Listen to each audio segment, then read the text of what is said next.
Hey everybody, I'm KK. I'm Kristen. Together we are K&K Crochet. Welcome back. And today we're going to talk about crochet alongs or make alongs. And every year I do the same thing. I get kind of caught up in what everybody's doing, and people talk about FOMO, fear of missing out. I don't have FOMO. I just really want to participate and support people, especially those friends who participate and support us all the time and are really good friends. And so every year I start out, and like this year I started out thinking I'm going to do more and more and more cows because I want to participate and I want to help people. And then I thought, you need to slow down because you're going to overextend yourself, and you need to focus on what you're doing, and then add in a cow when you can, and here and there. And then New Year's started, and everybody came out with what they were doing for the new year. And I went, I want to do that, I want to do that, I want to do that, I want to do that. I can't do it all. I can't do it all.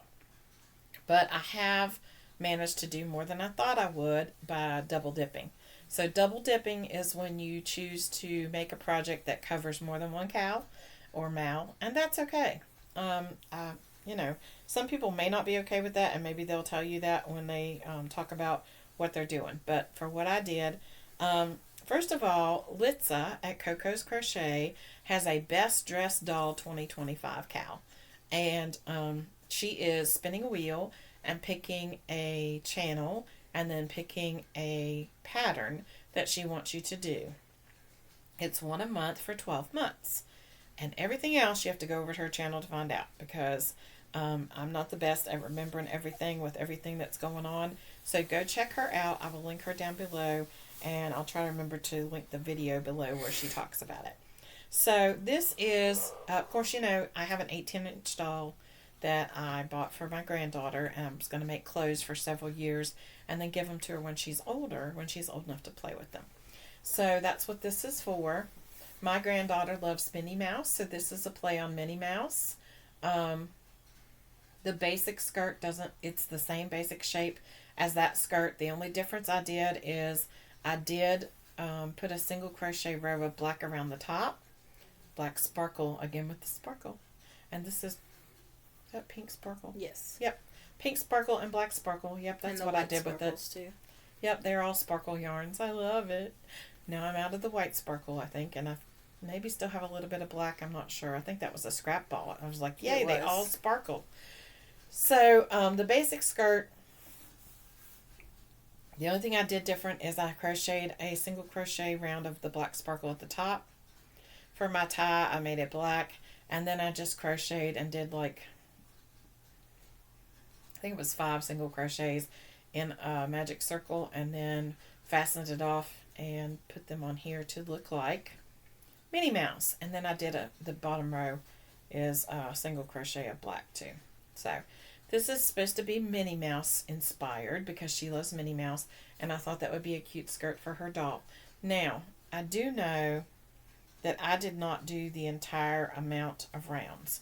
1, 2, 3, 4, 5, 6, 7, 8, 9. I think I did 10 rows, and I think she goes to 13. I can't remember. I just knew that if I kept going, this falls right at my doll's knees, and I did not want something that was going to hang much longer than that. Kind of reminds me of a poodle skirt too. You could put a little poodle on there, and it has the shells on it that I like to make. So yep, I really enjoyed this pattern.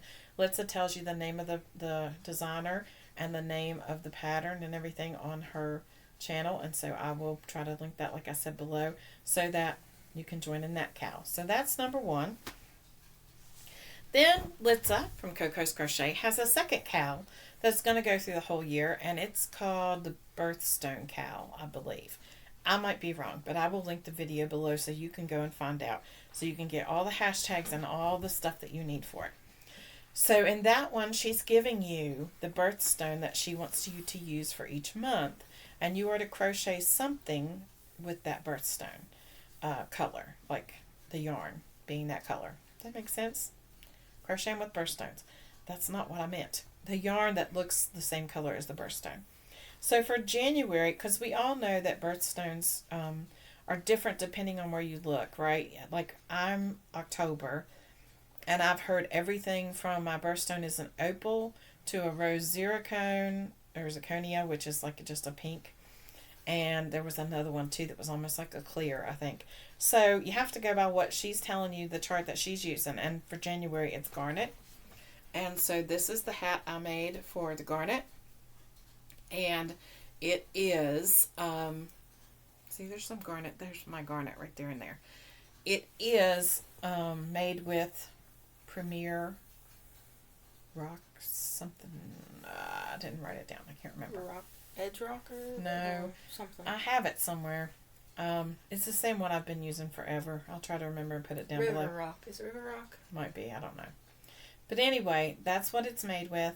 And that's what I'm using for her cowl because it has the garnet color in it. But this is the one I'm double dipping on.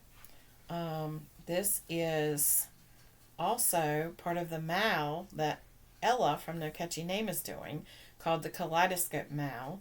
And I will again put her information below so you can go check it out. And it is about using up variegated yarns that you have in your stash to make projects. And this is a variegated yarn. And I have had it in my stash for a little while. I've made everything from hats to glasses cases to bookmarks, I think. Or no, not bookmarks. It was, what was it? Something I made.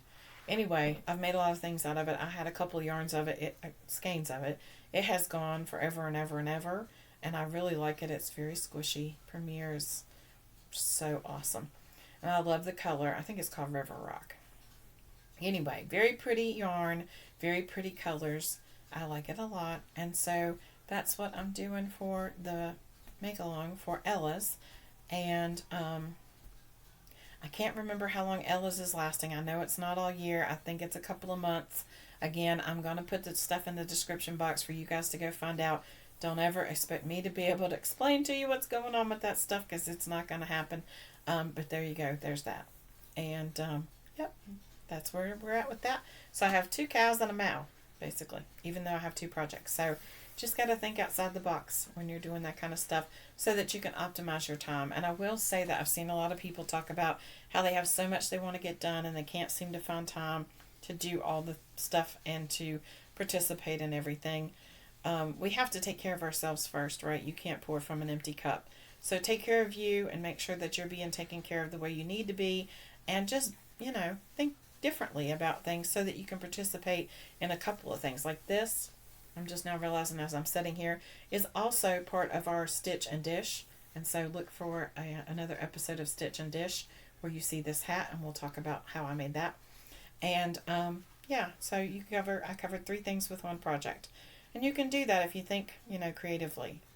And that way you can still participate and not be overly drawn out by, everything that you're trying to do.